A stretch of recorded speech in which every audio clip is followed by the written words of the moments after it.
आप देख रहे हैं द न्यूज और मैं रानी गुप्ता आपके साथ। आपको याद होगा कि दिल्ली के सीएम अरविंद केजरीवाल ने दिल्ली की विधानसभा में एक कहानी सुनाई थी और ये कहानी का शीर्षक था चौथी पास राजा की कहानी। अब इसको लेकर के ये दावा किया जा रहा है कि इसे तमाम मीडिया संस्थान जैसे कि बड़े बड़े न्यूज चैनल, चाहे फिर वो आज तक हो, एनडीटीवी हो या फिर इंडिया टीवी हो, ऐसे तमाम बड़े न्यूज चैनल इस कहानी को ना तो उन्होंने लाइव प्रसारण किया और ना ही अपनी वेबसाइट पर इसको अपलोड किया है। दरअसल ये हम नहीं बल्कि न्यूज लॉन्ड्री जो कि एक वेबसाइट है उनके द्वारा किया जा रहा है। साथ ही जो उनके पत्रकार हैं अतुल चौरसिया, उन्होंने भी यह दावा किया है कि आखिर क्यों तमाम न्यूज चैनलों से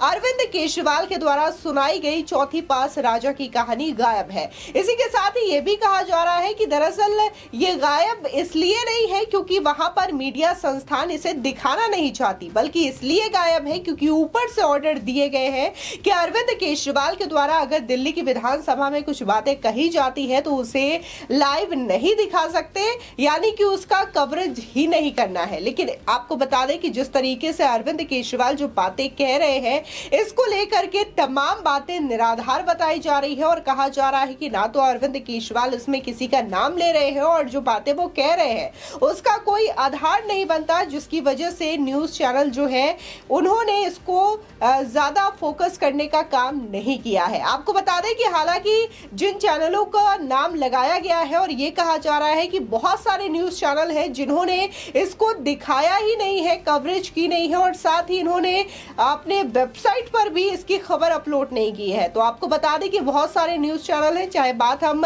एबीपी न्यूज की करें, न्यूज 24 की करें, आज तक की करें, ऐसे कई सारे चैनल हैं जिन्होंने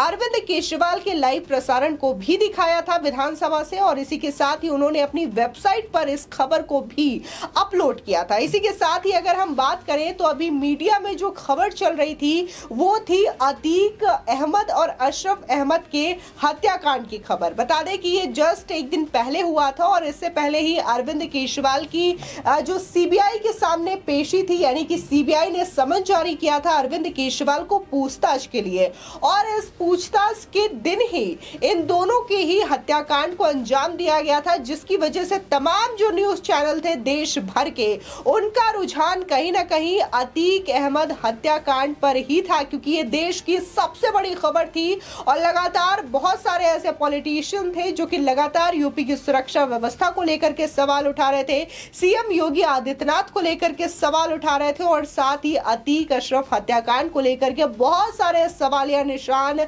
खड़े करते हुए नजर आ रहे थे, जिसकी वजह से तमाम जो न्यूज चैनल के रिपोर्टर्स थे और एंकर्स थे, एडिटर थे, उन पर कहीं ना कहीं ये दबाव था कि वो कैसे एक दूसरे से कंपटीशन करें और कैसे सबसे पहले इस हत्याकांड की लाइव कवरेज कर सके और कैसे इससे जुड़े हुए तमाम जो खबर है उसको दिखा सके। जो नए नए खुलासे हो रहे हैं लगातार, चाहे फिर वो तीनों हत्यारों को लेकर के हो, उसकी पत्नी शाहिस्ता परवीन को लेकर के हो या फिर अतीक अहमद से जुड़े कई सारे खुलासे थे जो कि लगातार इन न्यूज चैनल के द्वारा किया जा रहा था। इस बीच अरविंद केजरीवाल कहीं ना कहीं सीबीआई के द्वारा जो उनकी पूछताछ थी वो खबर भी दब गई थी और इसी के साथ विधानसभा में जो उनका लाइव सेशन था उसको भी उतना हाईलाइट नहीं किया गया था। ऐसा नहीं है कि इन खबरों को दिखाया ही नहीं गया था, बिल्कुल ही इग्नोर कर दिया गया हो, बल्कि इन खबरों को दिखाया गया था, लेकिन जो देश की सबसे बड़ी खबर थी उस पर कहीं ना कहीं फोकस था। यह सिर्फ देश भर की ही बात नहीं है बल्कि तमाम जो विदेशी न्यूज चैनल थे उन्होंने भी अतीक अहमद हत्याकांड पर फोकस किया था, उन्होंने भी इसकी कवरेज की थी। लेकिन जिस तरीके से अरविंद केजरीवाल भी जब दिल्ली की विधानसभा से बोल करके ये बातें निकले थे और उन्होंने मीडिया चैनलों से यह अपील की थी, गुजारिश की थी कि मुझे पता है कि वो चौथी पास राजा की कहानी नहीं दिखाएंगे क्योंकि बहुत सारे न्यूज चैनल को ऊपर से कॉल आएगा और कहा जाएगा कि आप ये कहानी ना दिखाएं, इसलिए मैं अपील करता हूं कि आप ये कहानी जरूर दिखाए। इसी के साथ ही आपको बता दें कि जहां अरविंद केजरीवाल ने यह कहानी सुनाई थी तो इसी के साथ ही कपिल मिश्रा जो कि बीजेपी के नेता है और पहले आम आदमी पार्टी के साथ हुआ करते थे, भी एक कहानी सुनाई थी नमक हराम की कहानी। इसमें भी उन्होंने कई सारे भ्रष्टाचारों को लेकर के बात की थी कि कैसे एक व्यक्ति अन्ना हजारे जी के साथ जुड़ता है, अनशन करता है और उस समय कहता है कि वीवीआईपी कल्चर जो है उसका खात्मा करेंगे, कोई भी महंगी गाड़ी, लग्जरी सुविधा का आनंद नहीं लेंगे, लेंगे, महंगे बंगले नहीं लेंगे, लेकिन वो आज इन तमाम सुविधाओं का आनंद ले रहे हैं और कैसे उन्होंने अपने ही गुरु के द्वारा कही गई बातों को अनदेखा करके तमाम तरीके के भ्रष्टाचार को भी अंजाम दे रहे हैं। तमाम चीजों को लेकर के कहानियां सुनाई, लेकिन इसको लेकर के किसी भी न्यूज चैनल में इस बात को पब्लिश नहीं की गई है। हालांकि कपिल मिश्रा के द्वारा ये नहीं कहा जा रहा कि उनकी इस कहानी को क्यों नहीं दिखाया गया, लेकिन जिस तरीके से अरविंद केजरीवाल के द्वारा ये दावा किया गया, अब न्यूज लॉन्ड्री के द्वारा ये जो दावा किया जा रहा है उसको लेकर के लोग सवाल उठा रहे हैं। कई सारे लोगों ने अपने रिएक्शन इसमें शेयर किए हैं। आपको बताते हैं कि आखिर जो लोग हैं वो ट्विटर पर इस वक्त क्या कह रहे हैं न्यूज लॉन्ड्री की इस खबर को लेकर के भाटिया नाम के ट्विटर यूजर हैं। ये कहते हैं कि सीएम केजरीवाल की वो कहानी तो बिल्कुल बचकाना थी। ये समझना मुश्किल है कि एक मुख्यमंत्री स्तर का व्यक्ति विधानसभा के पटल पर ऐसा भाषण कैसे दे सकता है। अगर कोई चैनल इसे दिखाता है तो उसकी अपनी ही छवि खराब होती है और कोई कारण ढूंढो। यहाँ पर इनके कहने का मतलब ये है कि जो जनता के पैसे होते हैं, टैक्स के पैसे होते हैं, उनसे विधानसभा चलती है और इसी के साथ ही जो तमाम विधायक वहां पर मौजूद होते हैं उनके वेतन और भत्ते दिए जाते हैं। लेकिन अरविंद केजरीवाल जैसे सीएम दिल्ली की विधानसभा को एक कहानी, एक झूठी कहानी कहने के लिए इस्तेमाल कर रहे हैं। पूरा एक जो सेशन है, यहाँ तक कि ये स्पेशल सेशन रखा गया था, कोई रोजाना सेशन नहीं था। ऐसे में लोगों के द्वारा ये कहा जा रहा है कि टैक्स पेयर्स के जो पैसे थे उसका इस तरीके से मिसयूज किया जा रहा है कि आप अपनी बातों को कहने के लिए, अपने द्वारा कहानी सुनाने के लिए विधानसभा का उपयोग कर रहे हैं।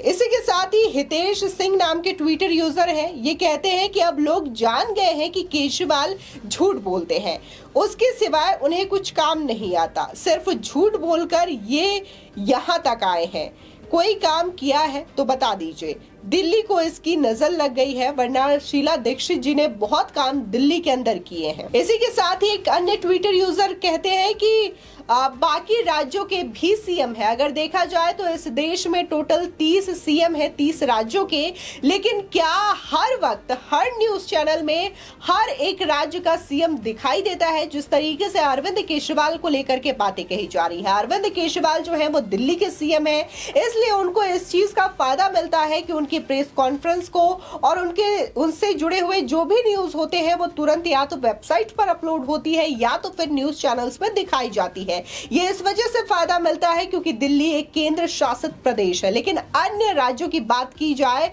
तो बहुत ऐसे कम राज्य होंगे जिनके सीएम को रोजाना न्यूज चैनल में दिखाया या फिर कोई न्यूज चैनल इस तरीके से उनकी बातों को पब्लिश करता हो, दिखाता हो। एक अन्य ट्विटर यूजर कहते हैं कि अगर मीडिया को दिखाना ही है तो दिल्ली की सड़कें, सीवर, नाली और पानी की परेशानियों को दिखाए। केजरीवाल दिन भर झूठ बोलते हैं और अब उन्हें इतनी ज्यादा सुनने की क्षमता नहीं है। यानी कि यहाँ पर जो ट्विटर यूजर है खुद न्यूज लॉन्ड्री को और अरविंद केजरीवाल को लेकर के अपनी नाराजगी जाहिर कर रहे हो। लोगों का कहना है कि ऐसा नहीं हो सकता कि एक देश में अगर 30 सीएम है तो रोज रोज 30 सीएम को दिखाया जाए, और अगर अरविंद केजरीवाल को दिखाया जा रहा है, उनके द्वारा जो झूठी कहानियां परोसी गई है उसको दिखा करके इतना ज्यादा फोकस करना, अपने ही न्यूज चैनल की